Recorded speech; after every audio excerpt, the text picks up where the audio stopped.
안녕하세요 친구들. 오늘은 누가복음 19장을 함께 읽어보도록 하겠습니다. 누가복음 19장은 예수님과 삭개오의 이야기, 열 문화의 비유 이야기, 예수님께서 예루살렘으로 들어가시고 성전을 청결하게 하시는 이야기가 기록되어져 있습니다. 누가복음 19장 함께 읽어보도록 하겠습니다. 예수께서 여리고에 들어가 지나가고 계셨다. 삭개오라고 하는 사람이 거기에 있었다. 그는 세간장이고 부자였다. 삭개오는 예수가 어떤 사람인지를 보려고 애썼으나 무리에게 가려서 예수를 볼 수 없었다. 그가 키가 작기 때문이었다. 그래서 그는 예수를 보려고 앞서 달려가서 뽕나무에 올라갔다. 예수께서 거기를 지나가실 것이기 때문이었다. 예수께서 그곳에 이르러서 쳐다보시고 그에게 말씀하셨다. 삭개오야, 어서 내려오너라. 오늘은 내가 내 집에서 묵어야 하겠다. 그러자 삭개오는 얼른 내려와서 기뻐하면서 예수를 모셔드렸다. 그런데 사람들이 이것을 보고서 모두 수군거리면서 말하였다. 그가 죄인의 집에 묵으려고 들어갔다. 삭개오가 일어서서 주님께 말하였다. 주님, 보십시오. 내 소유의 절반을 가난한 사람들에게 주겠습니다. 또 내가 누구에게서 강제로 빼앗은 것이 있으면 네 배로 하여 갚아주겠습니다. 예수께서 그에게 말씀하셨다. 오늘 구원이 이 집에 이르렀다. 이 사람도 아브라함의 자손이다. 인자는 잃은 것을 찾아 구원하러 왔다. 그들이 이 말씀을 듣고 있을 때에 예수께서 덧붙여서 비유를 하나 말씀하셨다. 이 비유를 드신 것은 예수께서 예루살렘에 가까이 이르신 데다가 사람들이 하나님의 나라가 당장에 나타날 줄로 생각하고 있었기 때문이다. 그래서 예수께서 말씀하셨다. 귀족 출신의 어떤 사람이 왕위를 받아가지고 돌아오려고 먼 나라로 길을 떠날 때에 자기 종 10사람을 불러다가 10문화를 주고서는 내가 올 때까지 이것으로 장사를 하여라 하고 말하였다.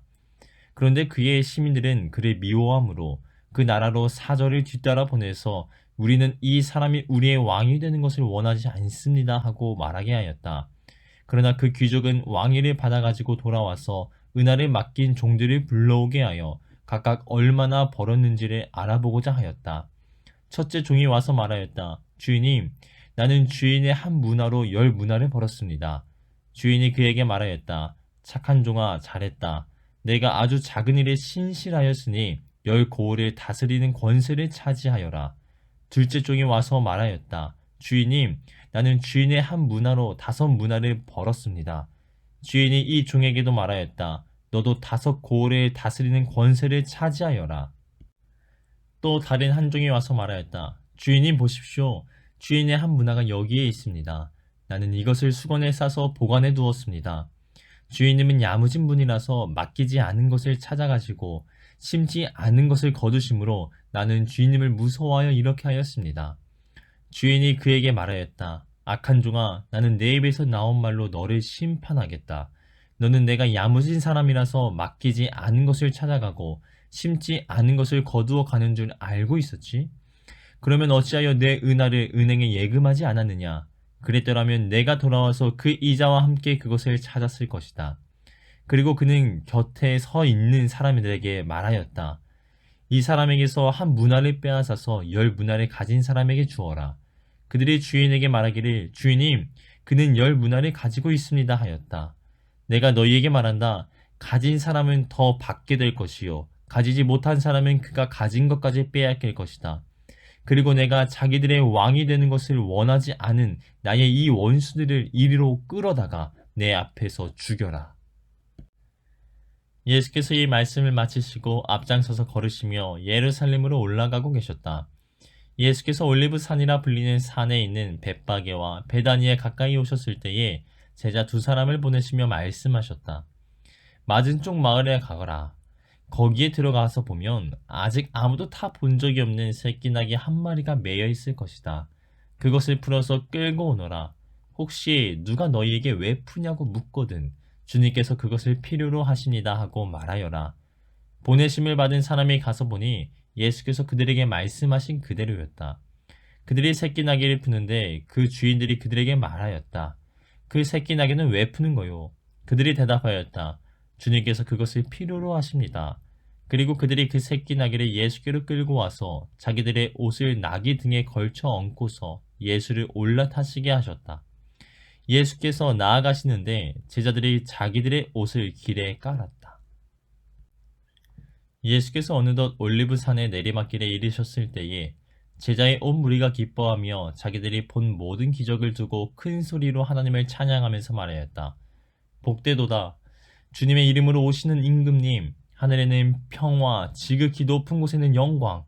그런데 무리 가운데 섞여 있는 바리새파 사람 몇이 예수께 말하였다. 선생님, 선생님의 제자들을 꾸짖으십시오. 그러나 예수께서 대답하셨다. 내가 너희에게 말한다. 이 사람들이 잠잠하면 돌들이 소리 지를 것이다. 예수께서 예루살렘 가까이에 오셔서 그 도성을 보시고 우시었다. 그리고 이렇게 말씀하셨다.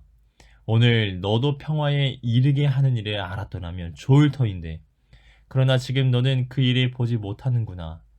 그 날들이 너에게 닥치리니 너의 원수들이 토성을 쌓고 너를 애워싸고 너를 사면에서 죄어들어 너와 내 안에 있는 내 자녀들을 짓밟고 내 안에 돌 한 개도 다른 돌 위에 얹혀있지 못하게 할 것이다. 이것은 하나님께서 너를 찾아오신 때를 내가 알지 못했기 때문이다. 예수께서 성전에 들어가셔서 장사하는 사람들을 내쫓으시며 그들에게 말씀하셨다. 성경에 기록하기를 내 집은 기도하는 집이 될 것이다 하였다. 그런데 너희는 그것을 강도들의 소굴로 만들어버렸다. 예수께서 날마다 성전에서 가르치셨다. 대제사장들과 율법학자들과 백성의 우두머리들이 예수를 없애버리려고 꾀하고 있었으나 어찌해야 할지 방도를 알지 못하였다. 백성이 모두 그의 말씀을 열심히 듣고 있었기 때문이다.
오늘 준비한 문제는 여기까지입니다. 잘 풀었나요? 내일은 20장으로 만나요. 안녕.